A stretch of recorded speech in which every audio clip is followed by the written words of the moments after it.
สบายดีสวัสดีพ่อแม่พี่น้องเนาะมื้อนี้เนาะพี่น้องนุ่นกาอยู่บ้านเนาะบ่ได้ไปไสเลยบ่ได้ออกล่าออกหยังเนาะมื้อนี้ก็คือแบบโอ้โหอากาศร้อนหลายพี่น้องก็คือพี่น้องฝั่งไทยเนาะหลายคนมื้อวานนี้ก็ถามว่าฝั่งลาวบ่ร้อนบ่เนาะนุ่นก็ว่าบ่ร้อนเนาะสุดท้ายก็คือมื้อนี้เป็นจังไดล่ะร้อนแท้ร้อนหวานเนาะร้อนแบบตับแตกเลยพี่น้องเนาะมื้อนี้นุ่นก็ได้ยินข่าวเกี่ยวกับประเทศไทยและพี่น้องก็คือวันที่19ที่ผ่านมาเนาะก็มีการเผยแพร่ออกมาว่าทางประเทศไทยน่ะเดี๋ยวนี้ก็คือการเข้าออกเมืองทางประเทศไทยนี่จะแบบจะสบายกับบางคนแต่ว่าจะลำบากกับบางคนก็คือเป็นทั้งข่าวดีและข่าวร้ายเนาะพี่น้องก็คือผู้ใดที่แบบว่าลิ้นอินเทอร์เน็ตหรือว่าใช้โทรศัพท์ให้เป็นประโยชน์น่าจะเห็นข่าวนี้แล้วแต่ว่าบางคนก็คือจะแบบเฮาคือแบบเฮานี่อยู่บ้านนอกบ้านนาเนาะก่อนจะฮู้ข่าวก็คือมันจะซ่าไปอีกแล้วนะซ่าไป 2-3 มื้อบางคนอาจจะยังบ่ฮู้เทื่อเนาะพี่น้องเพราะว่าเดี๋ยวนี้ก็คือทางฝั่งไทยเพิ่นปรับเปลี่ยนระบบการเข้าออกเมืองเนาะแต่ว่าเพิ่นกำลังเผยแพร่เนาะแต่ว่าวันที่1ที่จะมาถึงนี่ก็คือวันที่1พฤษภาคมเนาะเพิ่นจะเริ่มบังคับใช้เป็นต้นไปได้พี่น้องแต่ว่าเดี๋ยวนี้ก็คือบางคนอาจจะเห็นแล้วแต่ว่าบางคนอาจจะยังบ่เห็นเทื่อเพราะว่าแต่ก่อนในการที่เฮาจะเข้าออกทางฝั่งไทยเนาะหรือว่าเฮาจะเที่ยวไปประเทศไทยก็คือการกรอกข้อมูลอีหยังต่างๆเฮาจะไปกรอกอยู่หน้าด่านเนาะก็คือนุ่นจะไปฝั่งไทยตอนนั้นก็นุ่นก็บ่ได้ฮู้หยังใดนุ่นก็ไปตามรถซื่อๆเนาะไปฮอดหน้าด่านก็เห็นเขาเจ้ากรอกข้อมูลเห็นเขาเจ้าซื้อใบกรอกข้อมูลหั่นนุ่นก็บ่ฮู้เนาะนุ่นก็เห็นเขาเจ้าเขียนอยู่หั่นนุ่นก็ไปถามเขาว่าเขาจะเขียนแบบใดเนาะไปถามคนที่เคยเข้าออกนะคนที่เคยไปมาแต่ว่าอยู่บริเวณอ้อมข้างก็จะมีบอนที่เขาเจ้ารับจ้างเขียนเนาะว่าตัวเองจะไปใส่มีแต่ว่าตัวเองบอกแล้วเขาเจ้าก็เขียนเป็นภาษาไทยเลยแต่ว่าเฮาจังซี่เนาะเฮาเขียนภาษาไทยบ่ได้นุ่นก็ได้เขียนเป็นภาษาอังกฤษแล้วก็ค่อยเขียนค่อยแบบค่อยเบิ่ง Google เอานะเบิ่งTranslate เบิ่งแบบซ่าๆค่อยเฮ็ดแบบย่านรถย่านรถนั่นสิไปปะแดย่านตัวเองสิไปบ่ผ่านตมแดไม่หยังก็คิดหมดเนาะพี่น้องแต่ว่ามันก็เป็นประสบการณ์ให้เฮาแต่ว่าสำหรับคนที่แบบว่าอยู่บ้านนอกบ้านนาคิดว่าจะไปเฮ็ดงานอยู่ประเทศไทยหรือว่าบางคนก็อาจจะไปเที่ยวไปหยังต่างๆเนาะคันยังบ่เห็นข่าวก็คือบางคนอาจจะซิ่งรถไปฮอดหน้าด่านนี่บ่ได้แล้วเดี๋ยวนี้เนาะบ่คือแต่ก่อนแต่ก่อนคือเฮาไปฮอดหน้าด่านเนาะเฮาก็สามารถกรอกข้อมูลเฮ็ดหยังต่างๆผ่านอยู่หั่นแล้วก็เฮาก็สามารถเข้าไป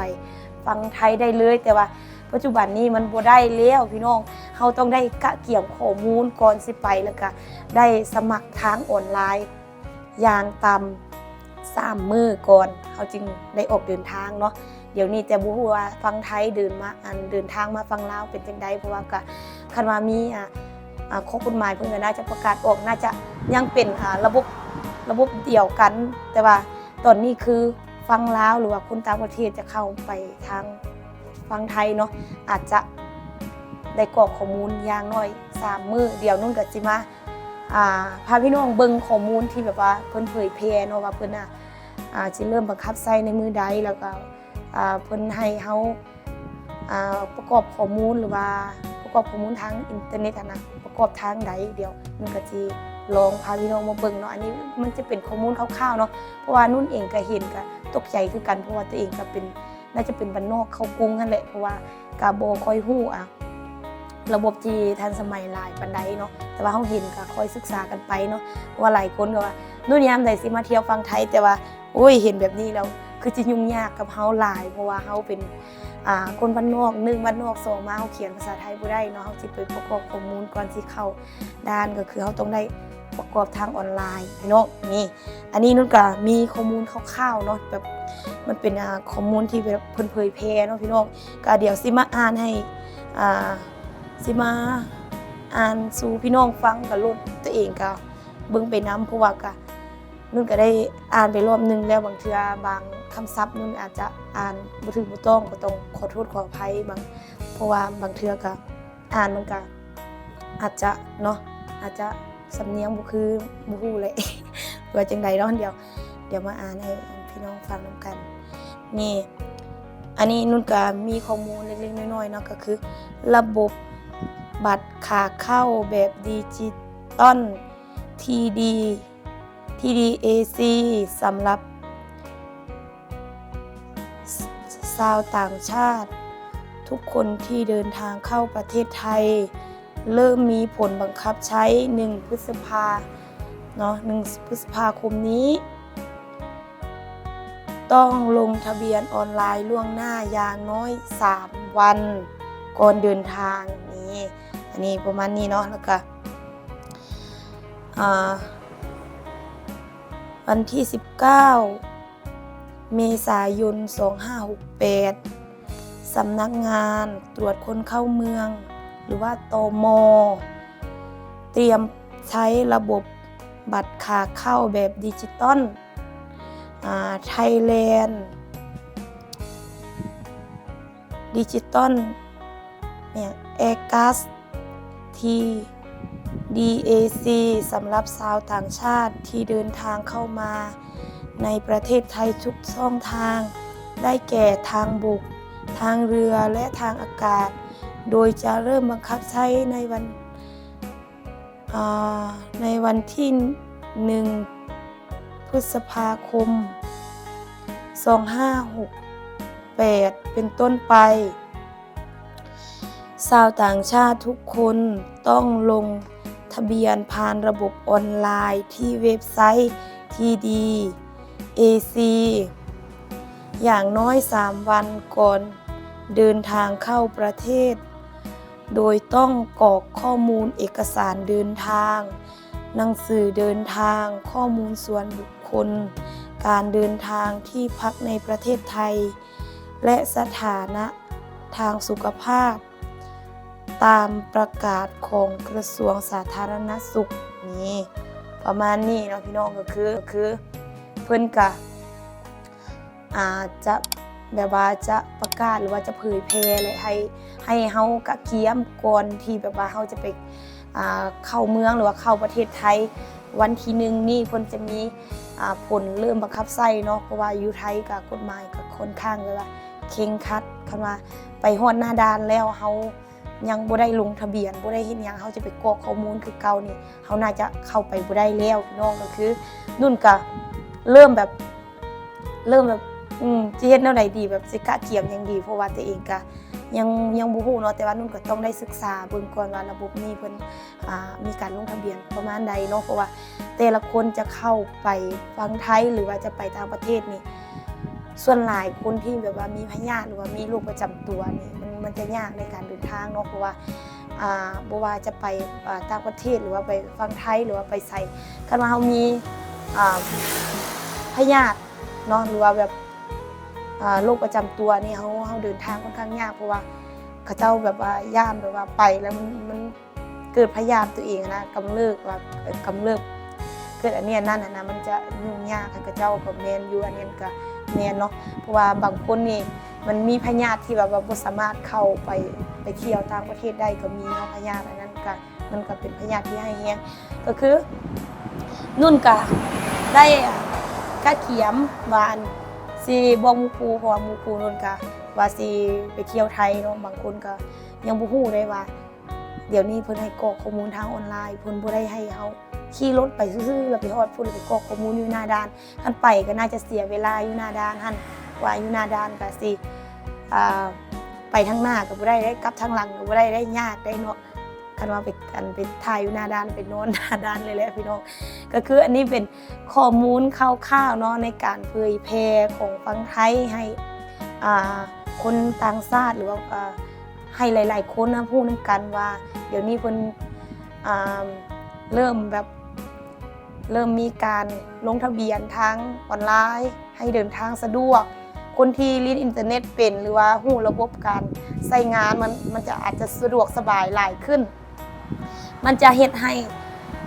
อันนี้มันจะเป็นข้าวดีและข้าวให้พี่น้องเพราะว่าข้าวดีก็คือคนที่แบบว่าใช้โทรศัพท์เป็นเฮ็ดนี่นั่นเป็นมันจะเดินทางไปมาสะดวกแต่คนที่แบบบ่ฮู้ข่าวแล้วใช้ระบบ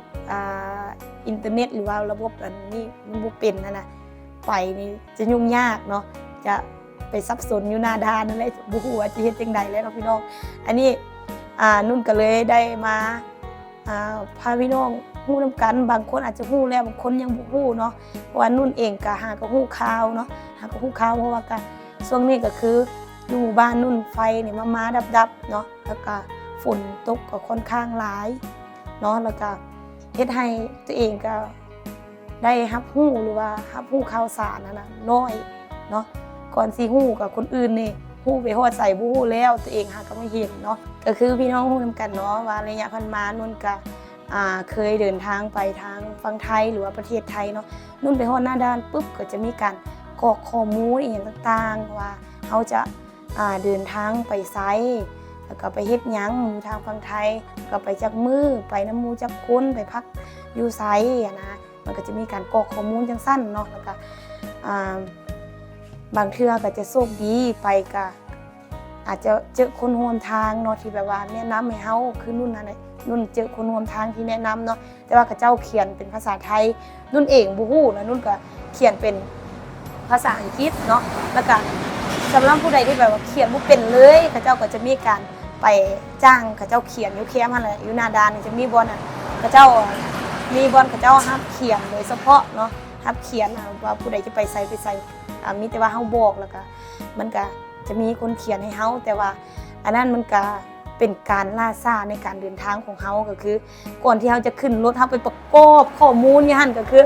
บางคนก็บ่ฮู้เหนื่อยคือนั่นแหละเรียนใต้เรียนเหนือบ่ฮู้จะเขียนจังได๋เนาะก็พยายามก่อนสิผ่านด่านก็บ่แม่นง่ายแล้วก็มันก็เฮ็ดให้เจ้าหน้าที่เฮ็ดเวียกล่าช้าเนาะเพราะว่าคนกรอกข้อมูลบางคนมันก็ช้าแด่นะแล้วก็เฮ็ดให้หน้าด้านหรือหน้าตมน่ะมันอัดเนาะในการเดินทางไปมาโอ้ยตัวนั้นไปบ้านบุญธาตุหลวงคนไปบ้างหลายปานนั้นบ่แม่นมื้อบุญมื้องานหรือว่าบ่แม่นมื้อหยังมื้อเดินทางปกติเนาะพี่น้องคนหลายแท้หลายว่าเงินว่าผู้ใดไปก็ไปกรอกข้อมูลอยู่หั่นเนาะเดี๋ยวนี้คันว่ามีระบบที่ทันสมัยจังซี่ก็จะเฮ็ดให้คนที่แบบว่าวิดอินเทอร์เน็ตหรือว่าคนที่แบบว่าใช้ระบบอินเทอร์เน็ตเป็นเนาะเขาเจ้าก็จะมีการกรอกข้อมูลอยู่บ้านเลยเพราะว่าเขาเจ้าให้กรอกข้อมูล3มื้อก่อนออกเดินทางเนาะก็จะมีการกรอกข้อมูลอีหยังต่างๆแล้วก็ก่อนออกเดินทางไปฮอดหั่นก็จะมีแต่ว่ายื่นโทรศัพท์ให้แล้วก็เฮาก็น่าจะเขาเจ้าก็จะเบิ่งข้อมูลแล้วก็น่าจะได้ผ่านง่ายเนาะแต่ว่าข้อเสียก็น่าจะมีแบบว่าบางคนก็คือเฮานี่แหละคนอยู่บ้านนอกบ้านนาเขาเจ้าจะไปเฮ็ดงานอยู่ฝั่งไทยบ่หรือว่าจะไปเที่ยวเล็กๆน้อยๆแถวมอเนาะบางคนก็เขียนหนังสือบ่เป็นหรือว่ากรอกข้อมูลบ่เป็นสิก็จะไปยืนอยู่หน้าด่านมันก็จะยากจังซั่นเนาะเพราะว่าเขาเจ้าให้จัดระบบใหม่แล้วก็คันว่ามีระบบนี้เกิดขึ้นแล้วก็คันเขาเจ้าบังคับใช้มันก็จะเฮ็ดให้ข้อมูลเข้าระบบหลายขึ้นและคนที่จะไปมาสมมุติว่าไปแล้วก็เสียบ่ไปหายทั้งพุ่นน่ะหรือว่าไปลงทางบ่หรือว่าไปแล้วหายโตเลยบ่หรือว่าจังใดหั่นน่ะเขาเจ้าก็จะฮู้ไวกว่าเก่าเนาะเพราะว่าระบบมันทันสมัยเด้คันว่าเฮาไปไกลประมาณ7 มื้อหรือว่า1 เดือนสิเขาเจ้าก็จะมีการค้นหาแล้วพ่อแม่ก็น่าจะซอกแล้วนะมันก็จะสะดวกเขาจะมาเบิ่งวันที่การเข้าเมืองมันก็จะง่ายขึ้นบ่แม่นการเขียนเด้อันนี้ก็เข้าเป็นระบบดิจิตอลเลยมันก็อาจจะคักกว่าเก่าเนาะแต่ว่าข้อเสียก็มีข้อดีก็มีแต่ว่าข้อดีนี่จะมีหลายกว่าข้อเสีย1มาก็จะบ่เฮ็ดให้อัด2มามันก็จะระบายคนเวลาเข้าออกได้ง่าย3มาก็การจะไปมามันก็จะไวขึ้นมันจะบ่เสียเวลาประมาณนี้เนาะพี่น้องก็ถือว่ามื้อนี้นุ่นก็ได้พาพี่น้องเนาะมาเบิ่งความรู้ใหม่ๆหรือว่าการเผยแพร่ใหม่ๆจากฝั่งไทยเนาะที่เพิ่นเผยแพร่ให้เฮารับรู้กะเกียมในการจะออกเดินทางเพื่อบ่ให้ตกข่าวแล้วไปฮอดพุ่นแล้วก็ไปยืนอยู่หน้าด่านซึ่งเนาะพี่น้องสำหรับคลิปวิดีโอนี้นุ่นก็ขอปิดเพียงเท่านี้เนาะขอบใจพ่อแม่พี่น้องที่เข้ามาติดตามรับชมคลิปนุ่นจนจบและคอมเมนต์ให้กำลังใจนุ่นตลอดมาเนาะขอบคุณหลายๆเด้อพี่น้องไปก่อนเด้อบ๊ายบาย